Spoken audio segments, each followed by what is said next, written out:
Yeah, great question to ask because this year for myself, I had uh, a health scare. I developed a heart arrhythmia, which came out of the blue for me. I wasn't prepared for it at all. And I've always been physically healthy and have kind of ignored the physical body to, I mean, I just like the body just comes along and everything's fine. So it was very confusing for me. Um, and that's when I met you. Dealing with this arrhythmia, I had terrible symptoms of shortness of breath. I couldn't walk up stairs. I was exhausted. I just had never had anything come over me like this, and I was getting a lot of medical recommendations from all my doctor friends, like you need to go in and get an echocardiogram, you need to have this done and that done, procedures and drugs. And something kept saying to me, this is the heart we're talking about. This is the heart. And I thought, if anything, the heart is my messenger. It's telling me something. I have to listen to my heart first. I've got to go in and hear what my heart tells me. I don't want to do something to wipe out the messenger. I don't want to kill the messenger. I want to be with it. I want to welcome it and embrace it. So it took a while to get to that place. And it was during that time that you reached out to me, actually. And then we did work together, which was phenomenal because you helped me get in touch again with my angels, because this was a time when I got stuck in fear of my own physical body is failing me. And I don't know how, I was confused and wasn't sure how to get out of it. But with the work that you and I did together was just so powerful. I got messages like, take your time, just wait, trust. It's not going to happen immediately. Give it time. Keep writing. Walk on the beach. I got these simple directions of what to do next. And within a week after that time, suddenly my symptoms were like just diminishing and completely under control. And what I recognized is, aha, this is one of those times when it's something old stuck in my heart, and it happens to be grief again over my dad's death, guilt over all kinds of things in my life that I never processed. I just held on to it and stored it there. So since that, for the last few months, I've been doing really powerful work um, for myself on all of that, and it's been phenomenal. And I have no idea why you reached out to me, and I don't know if you know, but I got an email from you at exactly the lowest point.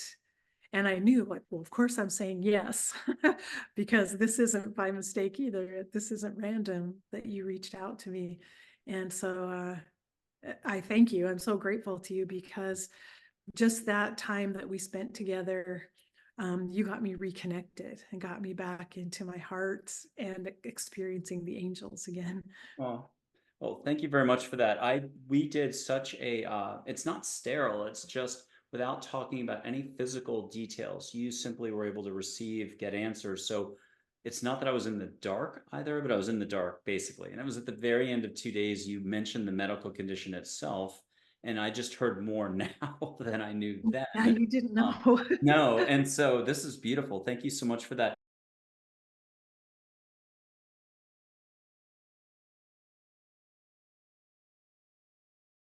Yeah. Well, I guess I would have to go all the way back to when I was a child, maybe 8 or 9 years old, and I had an angel visitation in the middle of the night.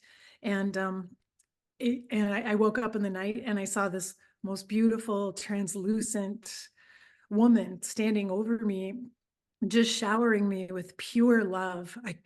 I'd never experienced anything like it in my life. And I got out of bed and tried to turn the light on so I could see her better. And then I couldn't see her anymore. But that moment stayed with me forever. It's still so vivid in my mind. And I knew right then, I have a guardian angel and she's watching over me no matter what happens. And so that gifted me with this incredible deep faith that the universe is good and that it's working on our behalf, and there's love and light here. And that was just so powerful for me my whole life, always having this deep center. And when I was around at age 12, I decided I wanted to be a doctor.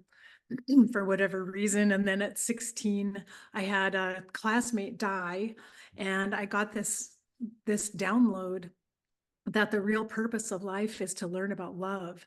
And so that meshed together really well for me with being a doctor. Like, I would be a doctor who loves people, and I would love people well. And so from age 16 on, I started focusing on becoming a doctor, taking all the pre-med classes to get into medical school, only to show up at medical school on day one when they asked us, "Why are you here? What made you want to be a doctor?" And I said, "Well, because love is the force that heals everyone, and I want to be a doctor, so because that's the perfect place to be, someone who heals people with love." And everyone in the room looked at me with terrified looks on their faces, like, I'm sure thinking that I was crazy. And that was my first realization that, well, this is going to be a hard path. Like, medicine is not necessarily a field that's going to support me. I'm going to have to draw on my inner resources, because there are not humans here who are coming to me saying, "Well done, you're doing the right thing. This is great."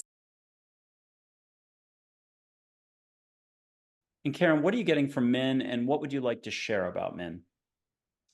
Well, when I first saw this picture of Min, I recognized that, oh my goodness, that's the person who was standing over me when I was a little child in my room. Like, that, what I see in that picture, that's what I saw when I was a child. So I felt this deep connection.